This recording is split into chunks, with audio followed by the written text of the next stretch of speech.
مصر میں ایک ایسا دور تھا جہاں حق کے لیے بولنا گناہ سمجھا جاتا تھا، اور جہاں ظلم کے لوگ اتنے عادی ہو چکے تھے کہ ان کی خاموشی ان کی بچاؤ کا رستہ تھا۔ لیکن پھر ایسا وقت آیا جب اللہ نے ایک شخص کو اٹھایا جس کو اسی ظلم کے بیچ میں بڑا ہونے دیا تاکہ وہ سمجھے بھی اور تبدیل بھی کرے، جس شخص کا نام تھا حضرت موسیٰ علیہ السلام۔ مصر یعنی ایجپٹ میں اس وقت ایک ایسا حکمران تھا جو اپنے آپ کو خدا کہلواتا تھا اور لوگوں پہ ظلم کرتا تھا۔ فرعون، جسے فیرو بھی کہا جاتا تھا، مصر کے اس وقت کے بادشاہوں کے لیے یہ ایک ٹائٹل تھا۔ اس نے کہا انا ربکم الاعلی، میں تمہارا سب سے بڑا رب ہوں۔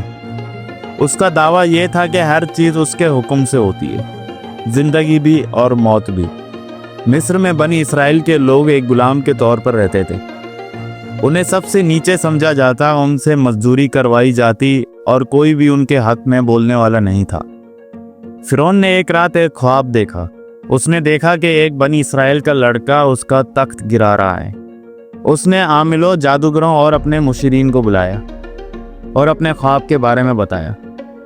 انہوں نے کہا کہ بنی اسرائیل میں ایک لڑکا پیدا ہوگا جو تیرا راج ختم کر دے گا۔ اور یہی سن کے فرعون نے حکم دیا کہ بنی اسرائیل میں ہر نئے پیدا ہونے والے لڑکے کو مار دیا جائے۔ اس حکم نے ہر ماں کے سینے کو چیر دیا۔ ہر گھر میں خوف کا سایہ رہتا تھا۔ لڑکیاں زندہ رہتی تھی لیکن لڑکوں کو مار دیا جاتا تھا۔ جب فرعون نے حکم دیا کہ بنی اسرائیل کے ہر پیدا ہونے والے لڑکے کو مار دیا جائے تو کچھ عرصے بعد اس کے وزیر اور مشیرین اس کے پاس آتے ہیں اور اس سے آ کے کہتے ہیں کہ اگر تم اسی طرح ہر پیدا ہونے والے لڑکے کو مار دو گے تو آگے جا کے کام کرنے کے لیے کوئی بھی جوان بنی اسرائیل میں نہیں رہے گا، اور نہ ہی کوئی کام کرنے والا ہوگا، اور نہ ہی تمہاری کوئی غلامی کرنے والا بچے گا، تمہارا ہی نقصان ہوگا اس میں۔ تو فرعون ان کی باتوں کو تھوڑا سیریس لیتا ہے اور ایک اور فیصلہ کرتا ہے۔ وہ کہتا ہے کہ اب 1 سال بچوں کو قتل کیا جائے گا اور 1 سال بچوں کو قتل نہیں کیا جائے گا، اور اسی وجہ سے حضرت ہارون علیہ السلام اس وقت پیدا ہوتے ہیں جب قتل نہیں ہو رہے ہوتے، اور اگلے ہی سال جب قتل ہونے والے سال تھا تب حضرت موسیٰ علیہ السلام کی ولادت ہوتی ہے۔ اور جب حضرت موسیٰ علیہ السلام پیدا ہوتے ہیں تو ان کی والدہ گھبرا جاتی ہے، مگر اللہ تعالیٰ ان کے دل میں ایک الہام دے دیتے ہیں۔ سورہ القصص میں لکھا ہے کہ اسے صندوق میں ڈال دو اور دریا میں بہا دو، اور گھبرانا مت، ہم اسے تم تک واپس لائیں گے۔ اور پھر ایک ماں نے اپنے جگر کے ٹکڑے کو دریا میں بہا دیا۔ وہ صندوق جب دریا میں بہتا رہا تو اللہ کا کرنا ایسا تھا کہ وہ صندوق جا کر فرعون کے محل پہ جا پہنچتا ہے۔ فرعون کی بیوی آسیہ نے اس صندوق کو دیکھا، اس میں معصوم سا بچہ تھا، اور آسیہ نے فرعون سے کہا کہ یہ میری آنکھوں کی ٹھنڈک ہے، اسے نہ مارا جائے اور اسے چھوڑ دیا جائے۔ حضرت موسیٰ علیہ السلام کو اسی محل میں رکھا جاتا ہے، اور کہا جاتا ہے کہ حضرت موسیٰ علیہ السلام کو کسی بھی عورت کا دودھ نہیں لگتا تھا۔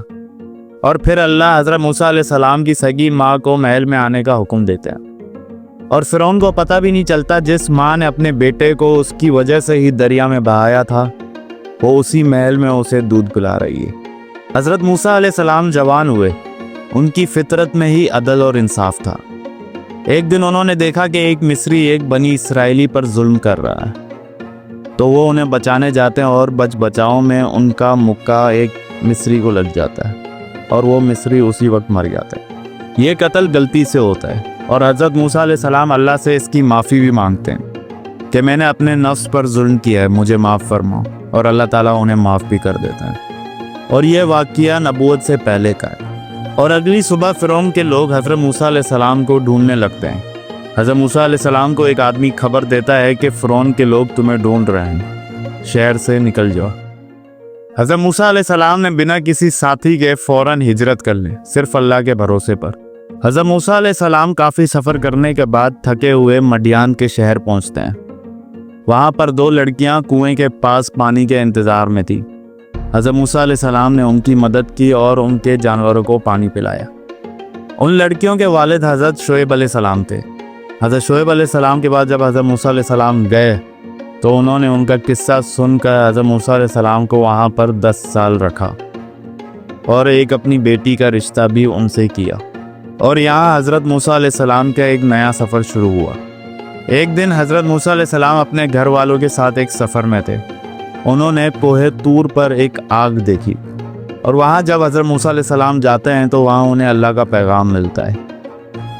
اللہ فرماتا ہے میں تمہارا رب ہوں، اپنا عصا زمین پر پھینکو۔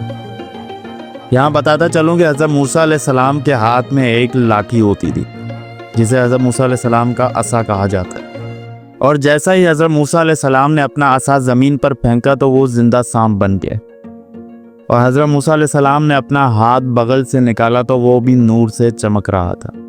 یہ حضرت موسیٰ علیہ السلام کے معجزات تھے، اور اللہ نے حضرت موسیٰ علیہ السلام سے کہا اب جاؤ فرعون کے پاس اور اسے حق کی طرف بلاؤ۔ اور سورہ طٰہٰ کے مطابق حضرت موسیٰ علیہ السلام اللہ سے کہتے ہیں کہ میرے بھائی ہارون کو میرا وزیر بنا دے، اور سورہ طٰہٰ کے مطابق ہی اللہ تعالیٰ فرماتا ہے کہ ہم تمہارے بھائی کو بھی تمہارا مددگار بنائیں گے۔ پھر اس کے بعد حضرت موسیٰ علیہ السلام مدین چھوڑ کر مصر واپس جاتے ہیں اور اپنے بھائی حضرت ہارون علیہ السلام سے ملتے ہیں۔ پھر حضرت ہارون علیہ السلام کے ساتھ وہ فرعون کے پاس جاتے ہیں، اور وہ وہاں فرعون سے جا کر کہتے ہیں کہ ہم اللہ کے پیغمبر ہیں، بنی اسرائیل کو آزاد کر دو۔ فرعون حضرت موسیٰ علیہ السلام کی اس بات پر ہنستا ہے اور کہتا ہے کیا تمہارا رب مجھ سے بھی بڑا ہے؟ تو حضرت موسیٰ علیہ السلام اپنا عصا زمین پر پھینکتے ہیں اور وہ زندہ سانپ بن جاتا ہے۔ فرعون حیران ہو کے سمجھتا ہے کہ یہ کوئی جادو ہے۔ پھر فرعون اپنے جادوگروں کو بلاتا ہے اور حضرت موسیٰ علیہ السلام کے ساتھ ایک مقابلہ کرواتا ہے، اور دربار میں جب جادوگر آئے تو انہوں نے اپنی رسی پھینکی تو وہ سانپ جیسے دکھنے لگے، اور پھر جب حضرت موسیٰ علیہ السلام نے اپنا عصا پھینکا تو وہ ایک زندہ اصلی سانپ بن گیا، اور وہ ان سب رسیوں جو سانپ سمجھ رہے تھے لوگ انہیں نگل گیا۔ تو جادوگر یہ سمجھ گئے تھے کہ یہ جادو نہیں، یہ سچ ہے، اور یہ سب دیکھ کر وہ جادوگر کہتے ہیں کہ ہم موسیٰ کے رب پر ایمان لاتے ہیں۔ یہ باتیں سن کر فرعون کا غصہ اور بڑھ جاتا ہے۔ فرعون ان جادوگروں کو قتل کروا دیتا ہے، اور اس کے بعد بنی اسرائیلوں پر ظلم اور بڑھتا جاتا ہے۔ پھر موسیٰ علیہ السلام نے اللہ سے دعا کی، اور اللہ نے حکم دیا کہ رات کے اندھیرے میں اپنی قوم کو لے کر یہاں سے نکل جاؤ۔ حضرت موسیٰ علیہ السلام اپنی قوم کو لے کر رات کو نکل جاتے ہیں، اور وہ دریا پر جب پہنچتے ہیں تو ان کی قوم گھبرا جاتی ہے اور کہتے ہیں کہ ہم تو پھنس گئے۔ لیکن حضرت موسیٰ علیہ السلام کہتا ہے کہ میرا رب میرے ساتھ ہے، وہ راستہ ضرور نکالے گا۔ اور حضرت موسیٰ علیہ السلام کی قوم اس وجہ سے ڈری ہوتی ہے کیونکہ فرعون کی فوج بھی پیچھے آ رہی ہوتی ہے۔ حضرت موسیٰ علیہ السلام اللہ سے دعا کرتے ہیں، اور اللہ حضرت موسیٰ علیہ السلام سے فرماتے ہیں کہ اپنا عصا زمین پر مارو، اور جیسا ہی حضرت موسیٰ علیہ السلام اپنا عصا زمین پر مارتے ہیں تو سمندر 2 ٹکڑوں میں بٹ جاتا ہے اور بیچ سے راستہ بن جاتا ہے۔ اور یہ معجزہ دیکھ کر بنی اسرائیل کے لوگ بہت حیران ہو جاتے ہیں، اور وہ حضرت موسیٰ علیہ السلام کے پیچھے پیچھے اس راستے سے گزر جاتے ہیں۔ اور فرعون نے جب یہ سب دیکھا تو وہ بھی حیران ہوا، مگر وہ بھی اس راستے سے نکلنے کی کوشش کرتا ہے۔ وہ جیسا ہی اپنی فوج کو لے کر اس راستے سے گزرتا ہے تو دریا دوبارہ بند ہونے لگ جاتا ہے، اور فرعون جو کہتا تھا میں تمہارا رب ہوں، وہ آج اسی دریا کے پانی میں خود ڈوب رہا تھا۔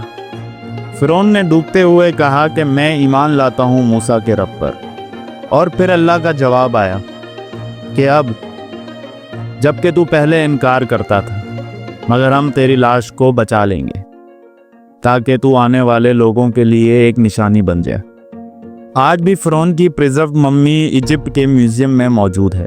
زندہ سبق، ایک ڈوبتے ہوئے بادشاہ کا انجام۔ اور حضرت موسیٰ علیہ السلام کی کہانی سے ہمیں یہ سبق ملتا ہے کہ مشکل چاہے کتنی بھی ہو، چاہے آپ کسی بھی سچویشن میں ہوں، بس آپ کے دل میں یہ ہونا چاہیے کہ میرا رب میرے ساتھ ہے، وہ راستہ نکال لے گا۔